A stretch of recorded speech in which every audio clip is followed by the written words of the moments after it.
स्वामी विवेकानंद जी को जब आप इतना मानते हैं तो उन्होंने जो शिकागो में भाषण दिया था, जो सभी धर्मों के लोगों के बीच में जब कहा उन्होंने कि हम उस धर्म से, उस देश से आते हैं जो यूनिवर्सल एक्सेप्टेंस है, जहां पर हर धर्म की, कि हमारे अंदर धैर्य है, टॉलरेंस है, और जो भी आया उसको अपना बना लिया या अपना बना करके उसको इस देश में शामिल कर दिया।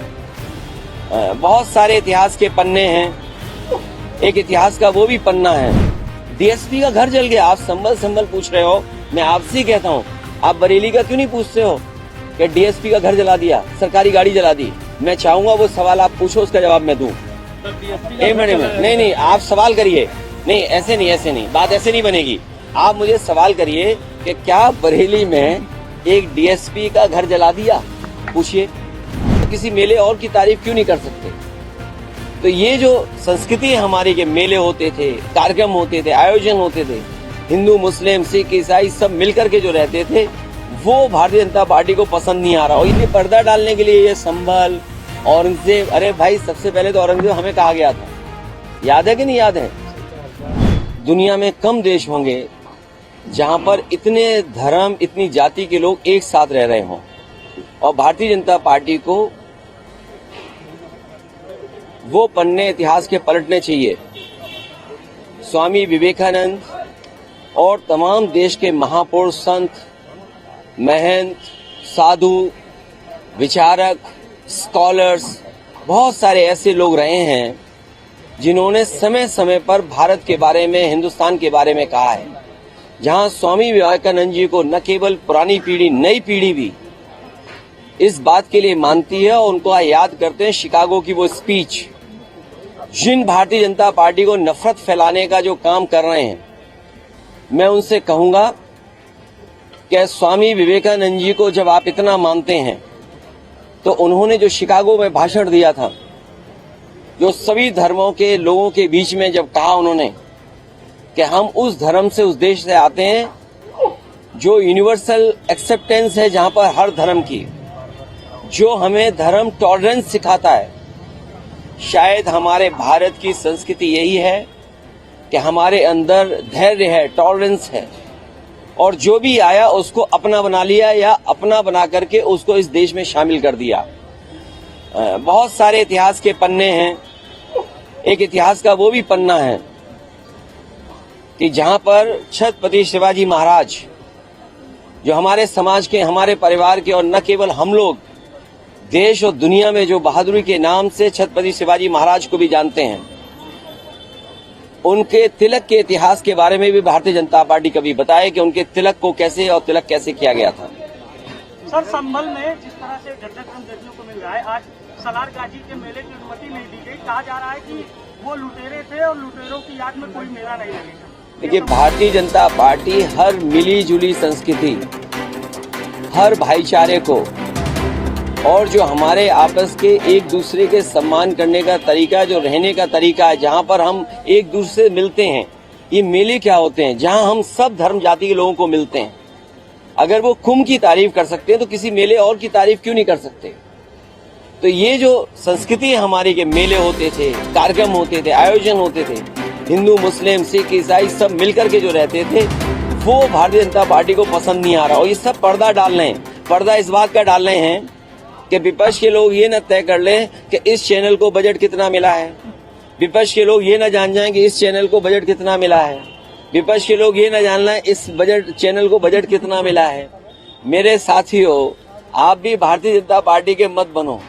देश में इन्वेस्टमेंट तो नहीं आ रहा है, लेकिन आपके चैनल में इन्वेस्टमेंट आ रहा है। उत्तर प्रदेश में इन्वेस्टमेंट नहीं आया, कोई इन्वेस्टमेंट कोई उत्तर प्रदेश में आया तो बताओ, लेकिन आपके चैनल में इन्वेस्टमेंट बहुत आ रहा है। तो मेरा आपसे निवेदन है कि आप लोग भी हमारी मदद करो, इस संस्कृति को बचाओ, क्योंकि सवाल रोजगार का है, सवाल नौकरी का है, सवाल महंगाई का है, सवाल ये भी है कि किसान की आय दोगुनी क्यों नहीं हुई, लखनऊ की मेट्रो क्यों नहीं चल रही, गोमती का पानी क्यों गंदा है, और वो रिवर फ्रंट। आज भी मैं एक विदेश के लोगों से मिला और जब मेरी बात उनसे हुई तो उन्होंने चर्चा की इस बात की कि वो रिवर फ्रंट के सामने से निकले। उन्होंने कहा कि कितना सुंदर रिवर फ्रंट बना था जिसको बर्बाद कर दिया। और मैं आज कहता हूं, पहले भी कहा, फिर कहूंगा मैं बात को जो गंगा एक्शन प्लान पहला था, जहां पर नदियों को साफ करने का फैसला लिया गया था, यही तय हुआ था कि नदियों में कोई गंदा पानी नहीं आए। वो सबसे बड़ा एग्जाम्पलरी काम अगर किसी ने किया तो समाजवादी सरकार में उत्तर प्रदेश में गोमती नदी का हुआ था, जिसको भारतीय जनता पार्टी ने बर्बाद कर दिया। और भारतीय जनता पार्टी के बारे में आप सोचो कि वो नाले पर रिवर फ्रंट बना रहे हैं। दुनिया में कहीं उदाहरण नहीं होगा जहां नाले पर रिवर फ्रंट बनता हो। अगर कहीं उदाहरण है तो उत्तर प्रदेश में है। संबल पुलिस का तर्क है कि देश के लूटने वालों के नाम पर मेले की इजाजत दी। ये हमारी सरकार 30 मार्का सरकार है। मरे कितने? 30। कमाया कितना नाव से? 30। सरकार के खजाने में व्यापार कितना हुआ? 10 गुना 30 गुना 10,000 करोड़। 30 मार्का सरकार है। इसके बारे में भी तो आप बोलो। और प्रयागराज में अभी भी थानों में, पब्लिक प्लेसेस पर, हॉस्पिटल्स में, रेलवे स्टेशन में, बस स्टैंड में और भी सार्वजनिक स्थल पर लगभग 1000 परिवार के लोगों ने अपने परिवार के खोए हुए लोगों के पोस्टर लगाए हैं। ये कोई जान न ले, कहीं न्यूज न चल जाए, इसीलिए जानबूझ करके ऐसे स्टेटमेंट दिए जाते हैं जिससे कुछ खबरों पर पर्दा गिरता रहे, पर्दा डाल दिया जाए। सर, वक्फ संशोधन मुसलमानों ने आज बड़ा प्रदर्शन किया है। All India Muslim personal board देखिए, आप लोग कुछ पहले भी मोड़िए बात को, और आपको याद होगा यही भारतीय जनता पार्टी है जिसने एंग्लो इंडियंस का जो कोटा था लोकसभा और विधानसभा वो खत्म कर दिया। एंग्लो इंडियंस का आरक्षण था, रिजर्वेशन था, सीटें थी, वो खत्म कर दिया। काले कानून लाए थे, ये किसानों की जान चली गई, अंततः इन्हें काले कानून वापस लेने पड़े। अभी कुछ दिन पहले उत्तर प्रदेश से ही हिस्सा बना है उत्तराखंड। हम और आप, और खासकर आप में से जो लोग हैं, एक दो लोगों को छोड़ करके कोई उत्तराखंड में जमीन नहीं ले सकता है। अगर कोई जमीन ले तो बता दो हमें। एक ले सकते हैं जमीन, और एक आध और होगा साथी। हम अगर लेना चाहें, आप लेना चाहो, जमीन नहीं ले सकते। ये कानून बन रहे हैं। और फिर नोटबंदी में जान चली गई। नोटबंदी के बाद बताओ भ्रष्टाचार बढ़ा के कम नहीं है। आप नहीं जानते भ्रष्टाचार आपके विभाग में कितना है।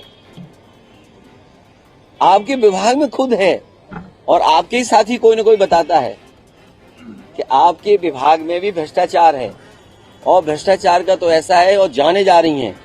आप बताइए कौन किस पे आरोप लगा रहा है? एक अधिकारी आरोप लगा रहा अधिकारी पर, कार्रवाई किस पे हो रही है? एक बच्ची का अभी बलात्कार हो गया, अभी एक प्रोफेसर पकड़े गए, तो न जाने होली पे कितनी हत्याएं हुई हैं। डीएसपी का घर जल गया। आप संभल पूछ रहे हो, मैं आपसे ही कहता हूं, आप बरेली का क्यों नहीं पूछते हो कि डीएसपी का घर जला दिया, सरकारी गाड़ी जला दी? मैं चाहूंगा वो सवाल आप पूछो, उसका जवाब मैं दूं। एक मिनट, नहीं, आप सवाल करिए। नहीं, ऐसे नहीं, बात ऐसे नहीं बनेगी। आप मुझे सवाल करिए कि क्या बरेली में एक डीएसपी का घर जला दिया? पूछिए। नहीं, आप पूछिए ना एक बार। नहीं, बरेली में नहीं, बरेली में डीएसपी का जो घर जला दिया, आप सवाल करिए ना। नहीं, सवाल करिए, ऐसे बात नहीं बनेगी। यही तो वजह है। नहीं। अच्छा, दूसरा सवाल, आप दूसरा सवाल करिए कि शाहजहांपुर में दौड़ा करके पुलिस पीटी गई। पूछिए, सवाल करिए। आप कहिए कि पुलिस ने उन्नाव में एक नौजवान की जान ले ली। लखीमपुर में, सीतापुर में आपका ही साथी, पत्रकार साथी मार दिया गया, गोली मार दी गई। कितनी घटना हम बताएं? अरे आप सवाल ही नहीं पूछ रहे हो। अच्छा, ये डीएसपी वाला सवाल पूछ रहे हैं इन्हें। ऐसा है, एक सवाल ये पूछिए आप कि डीएसपी का घर क्यों जला दिया? हम जवाब देते हैं। डीएसपी का घर इसलिए जला दिया क्योंकि यहाँ कानून व्यवस्था जीरो है। हर आदमी सुरत लेके घूम रहा है कुछ न कुछ सामान, कोई किसी की भी जान ले सकता है। और फिर गोरखपुर का आप पता कर लीजिए कानून व्यवस्था कैसी है, देवरिया का आप पता कर लीजिए, आप पता कर लीजिए कुशीनगर का, जो मुख्यमंत्री के खुद जनपद है आसपास, वहां की हालत देख लीजिए। और अस्पतालों की हालत आप कभी पूछिए और जानिए क्या हालत है अस्पतालों की, कि अस्पतालों में हमारी चर्चा हो जाए, हम लोग सवाल न कर लें, इसलिए पर्दा डालने के लिए ये संभल, औरंगजेब। अरे भाई, सबसे पहले तो औरंगजेब हमें कहा गया था याद है कि नहीं याद है? और मैं आपसे कहता हूं, और मुख्यमंत्री जी ने भी एक दिन कहा था कि मैंने तलवार, अरे भाई सोने की तलवार किसी ने गिफ्ट दी थी मुझे, इतनी छोटी, तो नहीं देते हैं सोने की गिफ्ट। तो जो एडिटर थे, आप पूछना उन एडिटर से, मैंने एडिटर से बुलाया, मैंने पूछा कि भाई तुम्हें किसने कहा था लिखने के लिए, और मैंने कहा स्पीकर ऑन कर लो, और जब स्पीकर ऑन किया तो पता लगा कि हाँ इशारा हुआ था दिल्ली से लिखने के लिए न्यूज, कि हमारा औरंगजेब नाम लिखा जाए दिल्ली में। तब मैंने बुलाया उस आदमी को जिसने लिखा था, उसने गलती स्वीकार की मुझसे कि मुझसे गलती हो गई। मुझे टाइम्स ऑफ इंडिया के अखबार के एडिटर और उनके बहुत बड़े दिल्ली के जर्नलिस्ट, उन्होंने लिखा था और कुछ पैसा लेकर के लिखा था। और बताएं आपको, अगर जानना और बता दें।